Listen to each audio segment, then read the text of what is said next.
এদিকে আজ যশোর, হবিগঞ্জ, কুড়িগ্রাম, মেহেরপুর ও লালমনিরহাট মুক্ত দিবস। নানা কর্মসূচির মধ্য দিয়ে পালিত হচ্ছে দিবসটি। যশোরে এই উপলক্ষে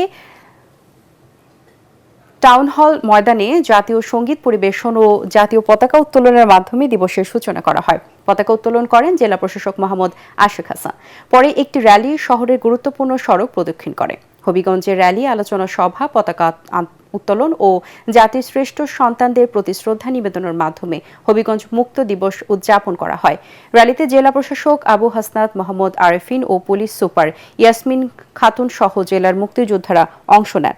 কুড়িগ্রামে হানাদার মুক্ত দিবস উপলক্ষে জেলা মুক্তিযোদ্ধা সংসদ ও মহিলা পরিষদ সহ বিভিন্ন সামাজিক সাংস্কৃতিক সংগঠন নানা কর্মসূচি পালন করে।